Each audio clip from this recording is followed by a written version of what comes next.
তো আনি মিলাবয় দৈবে অন্তে দুখ নপাবয় মতে জানা সুখ মিলে আখি দুখ গুছে তেতিক্ষণে আক লাগি যত্ন কৰিবে নলাগে বিচাৰি দেখিও মনে কৃষ্ণ। আপোনালোকে হয়তো ভাবিব এইটো ফৌজি মানুহক মাইক দিলে নেৰাই হয়, সেইকাৰণে সুধি লৈছোঁ এবাৰ কেইটালৈকে চলিব লাগে কৈ দিব। 2:30 সময় দিছে, 2:30। ঠিকে আছে, 2টা বাজিছে, আধা ঘণ্টা আৰু শুনিম প্ৰহ্লাদে কি কৈছে। প্ৰহ্লাদে প্ৰথমতে ক'লে যে মানুহৰ জীৱন দুৰ্লভ, সেইকাৰণে ইমান দুৰ্লভৰ জন্ম এটা যেতিয়া পায় কুমাৰ কালৰ পৰাই ঈশ্বৰ কৃষ্ণত ভক্তি কৰাটো উচিত। দ্বিতীয়তে ক'লে 4 পুৰুষাৰ্থ কৰিব পৰা উপায় কেৱল মনুষ্য তনু।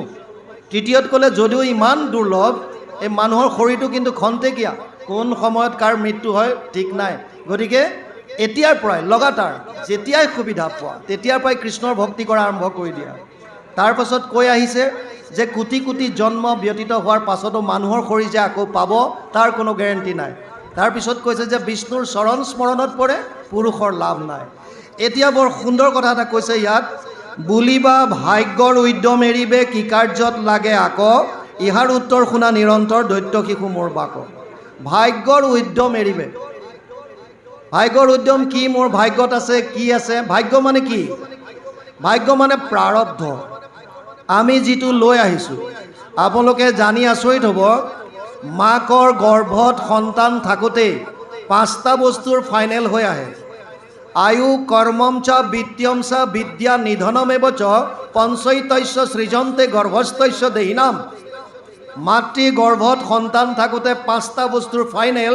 আয়ুস, কিমান দিন জীয়াই থাকিব, আয়ুস কিমান, এইটো সন্তান গৰ্ভত থাকোঁতে ফাইনেল হৈ যায়। কৰ্ম, কেনেকুৱা কৰ্ম হ'ব তেওঁৰ। বিত্ত, টকা পইচা কিমান হ'ব। বিদ্যা, পঢ়া শুনা কিমান, কেনেকুৱা জ্ঞান অৰ্জন কৰিব। আৰু নিধন, কেতিয়া কোন মুহূৰ্তত কেনেকৈ মৃত্যু হ'ব। এই 5টা বস্তু মাকৰ গৰ্ভত থাকোঁতে ফাইনেল হয়। কিয়? কাৰণ জীৱই শৰীৰ ধাৰণ কৰাৰ আগতেই নিজৰ সঞ্চিত কৰ্মৰ পৰা এটা অংশ লৈ আহে, যাক আমি প্ৰাৰব্ধ বুলি কওঁ। গতিকে ভাগ্যৰ কথা চিন্তা কৰি যাৰ তাৰ ওচৰত হাত দেখুৱাই লাভ নাই। কিয়? যিটো লৈ আহিছা এইটো ভোগ কৰিবই লাগিব। উপায় কি? কাৰণ মোৰ ভৱিষ্যতত ভাল আছে নে বেয়া আছে মই নাজানো। বেয়াও থাকিব পাৰে, ভালো থাকিব পাৰে, কোনেও গম নাপায়। তেতিয়া মোৰ এতিয়াৰ কৰ্তব্য কি, বৰ্তমান মই কি কৰিম, এইটো গুৰুত্ব দিলেই হ'ল। ক্ৰিয়ামান কৰ্মটোৱে হৈছে মূল, ইয়াক ভৱিষ্যত কৰ্ম বুলি কয়। এতিয়া মই কি কৰিছোঁ, যদি এই মুহূৰ্তত কৰা কৰ্মবিলাক শাস্ত্ৰসন্মত হয়, এতিয়া কৰা কৰ্মবিলাক যদি ভগৱানৰ আদেশ মৰ্মে আমি যদি কৰিব পাৰিছোঁ, তেতিয়াহ'লে আপুনি ভাগ্যৰ কথা চিন্তা কৰি লাভ নাই। আপোনাৰ ভাগ্য যদি ভয়ানক বেয়াও হয়, প্ৰাৰব্ধ যদি অতি মাৰাত্মকো হয়, কৃষ্ণত যদি একান্ত বিশ্বাস আৰু আস্থা আপোনাৰ আছে, তেতিয়াহ'লে ভগৱানে অনুকূল বায়ু হৈ আপোনাক তাৰ মাজতো পাৰ কৰাই লৈ গুচি যাব। মাত্ৰ আপোনাৰ বিশ্বাস লাগিব। এটা ল'ৰাই ছোৱালী এজনী বিয়া কৰাই আনিলে, বৰ ধুনীয়া ছোৱালী। 8 মঙলা খাবলৈ গৈছে। 7 মঙলা কয় নে 8 মঙলা? 8, এইটো মোৰ সদায় কনফিউজ লাগে। 8 মঙলা খাবলৈ গৈছে। 8 মঙলালৈ যাওঁতে নদী এখন পাৰ হ'ব লাগে, জংঘলৰ মাছ। গতিকে গিৰিয়েকে তৰোৱাল এখন সদায় কঁকালত থাকে। জংঘলত থকা মানুহে হাতত হাথিয়াৰ এটা ৰাখেই। আৰু নাও এখন পাৰ হ'ব লাগে, নিজে নাও বাই যায়। সিপাৰে ঘৈণীয়েকৰ ঘৰ। 8 মঙলালৈ গৈছে, ঘৈণীয়েকক ধুনীয়াকৈ নাৱত বহাই গিৰিয়েকে নাওখন বাই গৈছে। হঠাৎ মাছ পাওঁতে বতৰ অচানক ক'লা হৈ আহিল আৰু ভয়ানক ধুমুহা আহিবলৈ ধৰিলে। নদীৰ পানীত ঢৌ উঠিবলৈ ধৰিলে। ঢৌ উঠাৰ লগে লগে নাওখনৰ ভিতৰত পানী সোমোৱা আৰম্ভ হৈ গ'ল। যেতিয়া নাৱৰ ভিতৰত ঢৌৰ পানী সোমোৱা আৰম্ভ হৈছে, ঘৈণীয়েকগৰাকীয়ে ভয় কৰিছে, কিজনী কিবা এটা হ'ব। গিৰিয়েকলৈ চাইছে, গিৰিয়েকৰ একো কোনো খবৰ নাই। ওপৰলৈ চাই মিচমিচাই হাঁহি পেলাই বঠা মাৰি আছে। ঘৈণীয়েকে ভাবিছে এইটো পাগল মানুহ এটাৰ লগতে বিয়া হ'লোঁ নেকি ঠিক নাই। ভাবিছে এইবিলাক চিন্তা কৰি লাভ নাই, নিজে হাতেৰে পানীখিনি নাৱত সোমোৱা পানীখিনি পেলাই আছে। আৰু গিৰিয়েকে আৰামত ওপৰলৈ চাই মিচাই ৰৈ আছে, কাৰণ এতিয়া বঠা মাৰিও লাভ নাই। যিটো কাইদাত ধুমুহা আহিছে, বতাহে যোনফালে নিয়ে নিব, উপায় নাই। তথাপিও চেষ্টাটো অটল ৰাখিছে। তাৰ পাছত যেতিয়া ধুমুহা শান্ত হ'ল, অলপমান যি পানী আছিল, তেতিয়া গিৰিয়েকে আহি পেলাই বঠাডাল লাহেকৈ থৈ পেলাই সেই পানীকণ চুচি তললৈ পেলাইছে। এই মুহূৰ্ততটো ঘৈণীয়েকৰ একদম চিৰিংকৈ মাৰিলে। কৈছে যেতিয়া ইয়াত পানী সোমাইছিল, যেতিয়া নাওখন ডুবিবৰ একেবাৰে ওচৰ চাপিলে, তেতিয়াতো তোমাৰ কোনো কাপ ধাপ নাই, তুমি মিচাই ওপৰলৈ চাই পেলাই খালি বহি আছা। আৰু এতিয়া চব শান্ত হ'ল, ধুমুহা এৰিলে, এতিয়া পানীকণ এইকণে একো অপকাৰ নকৰে তোমাৰ, কিডাল কৰিব এইকণ পানী। এনেকৈ বুজাবলৈ যাওঁতে গিৰিয়েকে কঁকালৰ পৰা তৰোৱালখন ঘপককৈ উলিয়াই ঘৈণীয়েকৰ ডিঙিৰ ওচৰত ঘূৰাবলৈ ধৰিলে। যেতিয়া ডিঙিৰ ওচৰত তৰোৱালখন ৰখাই দিলে, ঘৈণীয়েকে মিচাই হাঁহিছে। গিৰিয়েকে কৈছে কিয়, তোমাৰ ভয় লগা নাই, তুমি যে হাঁহি আছা? কৈছে নাই লগা। কিয়? কাৰণ মই জানো যে তুমি মোৰ স্বামী, আৰু মোৰ অহিতটো তুমি কেতিয়াও চিন্তা কৰিব নোৱাৰা। তেতিয়া ক'লে এই বস্তুটোৱে ময়ো তোমাক বুজাব বিচাৰিছোঁ, যেনেকৈ তুমি মোক তোমাৰ স্বামী বুলি ভাবিছা, ময়ো মোৰ ইষ্টজন ভগৱান কৃষ্ণক মোৰ স্বামী বুলি ভাবোঁ। গতিকে মোৰ স্বামীয়ে মোৰ কেতিয়াও অহিত চিন্তা কৰিব নোৱাৰে, আৰু যদি তেওঁ মোৰ প্ৰাণটো নিওঁ বুলি ভাবে, তেতিয়াহ'লে তোমাৰ এই দুটা হাতে পানী উঠাই তুমি পাত্তা নাপাবা। সেইকাৰণে বিশ্বাসটো কেনেকুৱা, বিশ্বাসটো মূল। ভাগ্যত কি আছে সেইটো হ'বই। আমাৰ বৰ্তমান কৰ্মটো কি, সন্মুখত কৰিবলগীয়া কৰ্তব্যটো কি, এই কৰ্মখিনি আমি যদি 100% দিওঁ, তেতিয়াহ'লে আপুনি জনমত সফল হ'ব পাৰিব। প্ৰভু ভগৱন্তৰ কৃপা আপুনি পাব। ইয়াত এতিয়া কৈছে পশু শৰীৰতো ইন্দ্ৰিয়ৰ সুখ সমস্ত দেহত পাৱে, পূৰ্বৰ অদৃষ্টে যত্ন নকৰিবে আপুনি আঁকি মিলাৱে। যিবিলাক ইন্দ্ৰিয়ৰ সুখ বিচাৰি আমি হাবাথুৰি খাই ফুৰিছোঁ, 40-50 কিলোমিটাৰ ড্ৰাইভ কৰি ধাবাত ভোজন কৰিবলৈ যাওঁ, ডিনাৰ কৰিবলৈ যায়, লাঞ্চ কৰিবলৈ যায়, কিয়? জিভাৰ তৃপ্তিৰ কাৰণে, ইন্দ্ৰিয়ৰ প্ৰীতি সাধনৰ কাৰণে। আৰু ইণ্টাৰেষ্টিং কথা, খাই পেলাই ধাবাৰ বাহিৰ পালেনে নাই, আকৌ নেক্সট প্লানিং হ'লে অহাবাৰ আমি অমুকত যাম, শুনিছোঁ অমুকত বিৰাট তাত ভাল বনায়, কিয়? এয়া খালা যে এইটো তৃপ্তি কাম নাই তাৰ। যিমানবিলাক ইন্দ্ৰিয়ৰ সুখ আছে এইবিলাক চব খন্তেকীয়া। আৰু ইণ্টাৰেষ্টিং কথা প্ৰহ্লাদে কৈছে এই সুখবিলাকতো পশু শৰীৰতো পাই আহিছা। ইন্দ্ৰই স্বৰ্গত অমৃত ভোগ কৰি যিটো তৃপ্তি পায়, গাহৰি এটাই বিষ্ঠা ভোগ কৰি সমানেই তৃপ্তি পায়। ইন্দ্ৰিয়ৰ তৃপ্তিত কোনো কম বেছি নাই। স্বৰ্গত ইন্দ্ৰই অপেশ্বৰীবিলাকক লগত লৈ যিটো আনন্দ উপলব্ধি কৰিছে, গাহৰিটোৱে গাহৰিজনীৰ লগত থাকিও একেই আনন্দ উপভোগ কৰিছে। ইয়াত কোনো ধৰণৰ একো তাত পাৰ্থক্য নাই। সেইকাৰণে কৈছে পশু শৰীৰতো ইন্দ্ৰিয়ৰ সুখ সমস্ত দেহত পাৱে, পূৰ্বৰ অদৃষ্টে যত্ন নকৰিবে আপুনি আঁকি মিলাৱে। যিটো বস্তু আমি লৈ আহিছোঁ তাৰ কাৰণে চেষ্টা কৰি লাভ নাই। উদাহৰণ কি সুন্দৰ দিছে বুজক। দুখক লাগিয়া যেহেন পুৰুষে একো যত্ন নকৰয়, তথাপিতো আনি মিলাৱই দৈবে অন্তে দুখ নাপাৱয়। দুখ কোনে বিচাৰে? দুখক লাগিয়া যেহেন পুৰুষে একো যত্ন নকৰয়, দুখৰ কাৰণে কোনো চেষ্টা নকৰে। আমি দুখ বিচৰা মানুহ এগৰাকীয়েই শাস্ত্ৰত পাইছোঁ আজিলৈকে, সীমিত জ্ঞানৰ দ্বাৰা কম শাস্ত্ৰ অধ্যয়ন কৰি এগৰাকী নাৰী পাইছোঁ, কুন্তি, যোনে দুখ বিচাৰিছে। কুৰুক্ষেত্ৰ যুদ্ধ শেষ কৰাৰ পাছত ভগৱান কৃষ্ণ যেতিয়াই দ্বাৰকালৈ উভতিব বিচাৰে, তেতিয়া কেতিয়াবা যুধিষ্ঠিৰে, কেতিয়াবা অৰ্জুনে, কেতিয়াবা ভীমে, কেতিয়াবা নকুলে, কেতিয়াবা সহদেৱে প্ৰত্যেক দিনা বাধা কৰে, এই কেশৱ কেইদিনমান আৰু থাকি যোৱা। এনেকৈ কৰোঁতে কেইবা মাহো গ'ল। এদিন সিদ্ধান্ত ল'লে আৰু দেৰি নকৰোঁ, মোৰ তাত মা ৰৈ আছে, দেউতা ৰৈ আছে, যদুবংশ ৰৈ আছে, গতিকে ময়ো যাব লাগিব। সেই বুলি ভাবি সেইদিনা ৰথত উঠিল। আৰু ৰথত উঠাৰ পাছতে দেখিছে কিছু নিলগত এটি নাৰী মূৰ্তি থিয় হৈ আছে। নাৰী মূৰ্তিটো দেখাৰ লগে লগে ভগৱান কৃষ্ণ ৰথৰ পৰা নামি আহিল। কোটি কোটি ব্ৰহ্মাণ্ডৰ নায়ক আমাক কি দিছে উদাহৰণ? নাৰী এগৰাকীক সন্মুখত দেখা পাই ৰথৰ পৰা নামি আহিছে। তাৰ মানে নাৰীৰ প্ৰতি সন্মান কেনেকুৱা হ'ব লাগিব। মনুস্মৃতিত কৈছে যত্ৰ নাৰীয়স্তু পূজ্যন্তে ৰমন্তে তত্ৰ দেৱতা 3:56 তৃতীয় অধ্যায় 56 নম্বৰ শ্লোকত কৈছে য'ত নাৰীৰ সন্মান কৰা হয় তাত দেৱতাই বাস কৰে। ভগৱান কৃষ্ণ নামি আহিল আৰু কিছু দূৰ আগবাঢ়ি গৈ দেখিলে সেয়া আন কোনো নহয় নিজৰ পেহীয়েক কুন্তি। কুন্তিৰ আচল নামটো হৈছে পৃথা। কুন্তি আছিল বসুদেৱৰ ভগ্নী। তেওঁলোকৰ পিতৃ আছিল শূৰসেন। শূৰসেনৰ এজন বন্ধু আছিল, নাম আছিল কুন্তভোজ। কুন্তভোজৰ কোনো সন্তান নাছিল। এইকাৰণে নিজৰ বান্ধৱ শূৰসেনক ক'লে যে মোৰ কোনো সন্তান নাই, তুমি এই ছোৱালীজনীক মোক দিয়া, মই তোলনীয়া সন্তান হিচাপে তুলি তালি ডাঙৰ দীঘল কৰিম। আৰু নিজৰ বন্ধুৰ কথা এৰাব নোৱাৰি পৃথাক কুন্তভোজক দি পঠিয়ালে। কুন্তভোজে তুলি তালি ডাঙৰ দীঘল কৰাৰ কাৰণে পৃথাৰ নাম কুন্তি হ'ল। আৰু মাকৰ নাম পৃথা হোৱাৰ কাৰণে অৰ্জুনৰ আন এটা নাম পাৰ্থ। পৃথাৰ পৰা পাৰ্থ। আগতে মাকৰ নামেৰে সন্তানৰ নাম বহুত নামাংকিত কৰে, যেনেকৈ অৰ্জুনৰ আন এটা নাম কৌন্তেয়। কৌন্তেয় কুন্তিৰ পৰা আহিছে, পৃথা পাৰ্থ পৃথাৰ পৰা আহিছে, বা যি কি নহওক সেইকাৰণে পেহী বুলি মাতিছে। আৰু ভগৱান কৃষ্ণই দেখিছে পেহীয়েকে কান্দি আছে। ক'লে পেহী তোমাৰ আৰু কি দুখ আছে? কুৰুক্ষেত্ৰ যুদ্ধত টোটেল 18 অক্ষৌহিণী সেনাই অংশগ্ৰহণ কৰিছিল। 11 অক্ষৌহিণী কৌৰৱৰ আছিল, 7 অক্ষৌহিণী পাণ্ডৱৰ আছিল। এক অক্ষৌহিণী সেনাত 2,18,700 সেনা থাকে। 2,18,700 এক অক্ষৌহিণীত। গতিকে 18 অক্ষৌহিণীত কিমান হ'ব? Near about 40 lakh. 40 লাখ সেনাৰ ভিতৰত 11 জন মাত্ৰ বাচিছিল বুলি শাস্ত্ৰত কয়। 11 জন।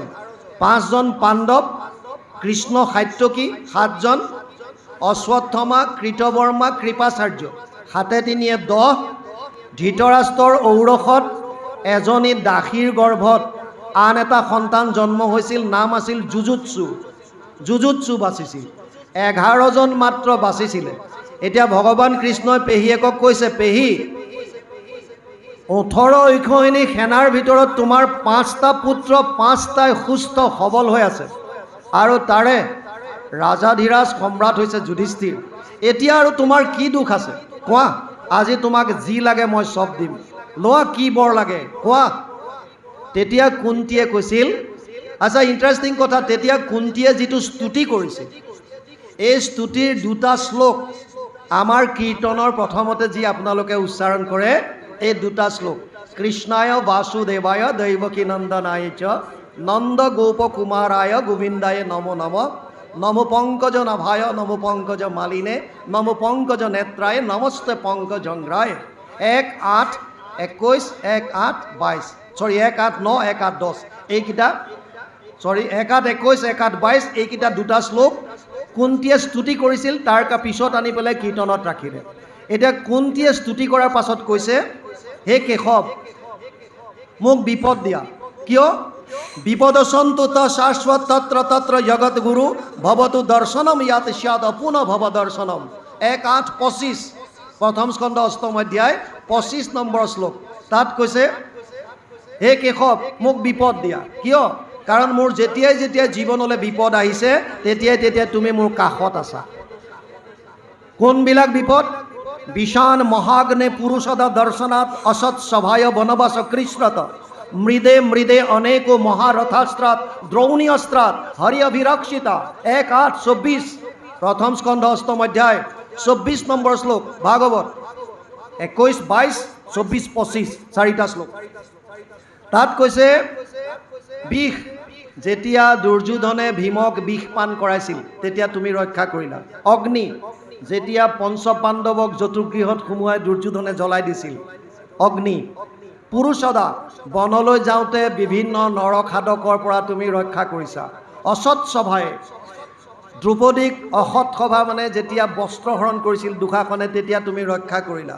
বনবাস কৃষ্ণত, বনত থাকোঁতে বিভিন্ন সংঘাতৰ পৰা বিশেষভাৱে দুৰ্বাসাৰ সাপৰ পৰা তুমি দ্ৰৌপদীৰ পাত্ৰত লাগি থকা অকণমান শাক ভোজন কৰি দুৰ্বাসাৰ ভোগ গুচাই দিলা, যাৰ কাৰণে তাৰ সাপৰ পৰা আমি ৰক্ষা পৰিলোঁ। মহাৰথাস্ত্ৰ, মহাৰথীৰ অস্ত্ৰবিলাকত, কুৰুক্ষেত্ৰৰ যুদ্ধত যিমান মহাৰথী আছিল তেওঁলোকৰ অস্ত্ৰৰ পৰা তুমি ৰক্ষা কৰিছা। আৰু বিশেষভাৱে দ্ৰোণী অস্ত্ৰ, দ্ৰোণী দ্ৰোণৰ পুত্ৰ অশ্বত্থমা, অশ্বত্থমাই ব্ৰহ্মস্ত্ৰ প্ৰহাৰ কৰিছিল, তাৰ পৰাও তুমি ৰক্ষা কৰিলা। গতিকে মোৰ জীৱনত যেতিয়া যেতিয়া বিপদ আহিছে তেতিয়া তেতিয়া তুমি মোক সহায় কৰিছা। আৰু আজি যেতিয়া বিপদ নাইকিয়া হ'ল, ৰাজাধিৰাজ সম্ৰাট হ'ল মোৰ পুত্ৰ, তুমি আঁতৰি যাব বিচাৰিছা।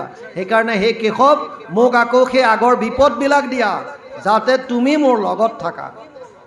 কিন্তু ইণ্টাৰেষ্টিং কথা, কুন্তীৰ কথাটো যদি ভাবে, যদিও কুন্তীয়ে কৈছে মোক দুখ দিয়া, চাবলৈ যদি যায় অকণমান যদি গভীৰতালৈ সোমায়, তেতিয়াহ'লে দেখা পাব যে কুন্তীয়ে আচলতে দুখ বিচৰা নাছিল। কিয়? কুন্তীয়ে কৈছে মোক সাংসাৰিক দুখবিলাক দিয়া, দিলে কি হ'ব? কৃষ্ণ কাষত থাকিব। কৃষ্ণ মানে কোন? কৃষ্ণ মানে ৰসু বৈশ্যহ, আনন্দ স্বৰূপ। তৈত্তৰীয় উপনিষদত কৈছে কৃষ্ণ মানে আনন্দ। কৃষ্ণ শব্দৰ অৰ্থটোৱে আনন্দ। উদ্যোগত লিখিছে কৃষি ভূবাচক শব্দ ন চ নিবৃত্তি বাচক দ্বয়োৰ একাত পৰম ব্ৰহ্ম কৃষ্ণই দিয়ে অভিধীয়তে। মহাপুৰুষ মাধৱদেৱে ঘোষাত অনুবাদ কৰিছে কৃষ্ণ শব্দৰ অৰ্থ কৃষ হেন শব্দ ইটো পৃথিৱী বাচক বইলা ন আনন্দত প্ৰৱৰ্তয়, দুইৰো এক পদ মিলি পৰম ব্ৰহ্ম ৰূপ কৃষ্ণ, নাম আনন্দক মাত্ৰ কয়। তাৰমানে কুন্তীয়ে যদিও সাংসাৰিক দুখ বিচাৰিছে, কিন্তু ইনডাইৰেক্টলি আনন্দ বিচাৰিছে। ব্লিছফুলনেছ, কৃষ্ণক কাষত বিচৰা মানে আনন্দ বিচৰা। যি কি নহওক, ইয়াত কৈছে আমিবিলাকে কিন্তু দুখ নিবিচাৰোঁ, আমাক চবকে সুখ লাগে, তথাপিতো নিবিচৰাকেও আমি দুখ পাওঁনে নাই? আমিতো দুখ কোনেও বিচৰা নাই। ভগৱানৰ ওচৰত ৰাতি দিন খালি কেৱল প্ৰাৰ্থনাই কৰি আছোঁ, অমুকটো দিয়া তমুকটো দিয়া। যদিও প্ৰথমতে সুতে ক'লে নিষ্কামভাৱে কৰিব লাগে। এজন মানুহ ৰাতিপুৱা ওলাই গৈছে খোজকাঢ়িবৰ কাৰণে, গেটখন খোলোতে দেখিছে ক'লা বেগ এটা পৰি আছে, চেইন টেইন মৰা, বেগৰ ভিতৰত ফুল কিবা আছে। চেইনডাল লাহেকৈ খুলি চালে চব 500 টকীয়া নোট। লগে লগে মাৰি আৰু ইফালে সিফালে চাই বেগ লৈ চিধা ভিতৰ, খোজ কঢ়া বাদ দিলে। ঘৈণীয়েকক মাতিলে, বিচনাত চব টকাবিলাক ঢালি দিলে, গন্তি কৰাত লাগি গ'ল। দুইটাই গন্তি কৰি পালে 99,500। আৰু এতিয়া ওপৰলৈ চাই কৈছে হে প্ৰভু, আৰু 500 এটা দিয়া হ'লে পূৰা 1 লাখ হৈ যায়, আৰু 500, 99,500 পোৱাৰ পাছতো মনত সন্তুষ্টি নাই। কি নিষ্কাম হ'ম আমি? কেৱল সকাম, কেৱল সকাম।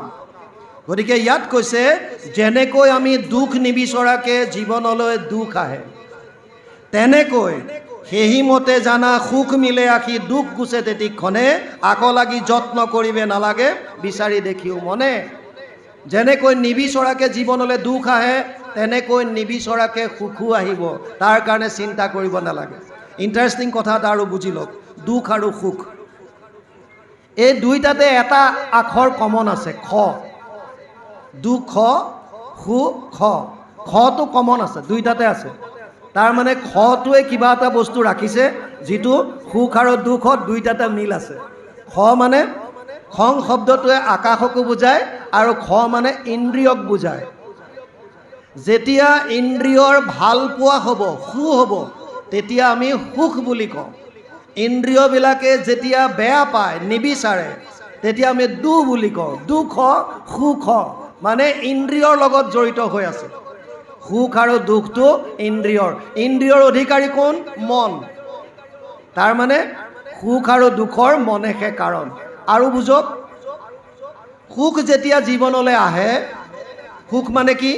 এনেকুৱা এটা পৰিৱেশ, এনেকুৱা এটা পৰিস্থিতি, যিটো বস্তু আমি বিচাৰোঁ, ইন্দ্ৰিয়ই যিটো বিচাৰে, আৰু আমাৰ সন্মুখত তেনেকুৱা এটা পৰিৱেশ সৃষ্টি হ'ল, সেইটোক আমি সুখ বুলি কওঁ।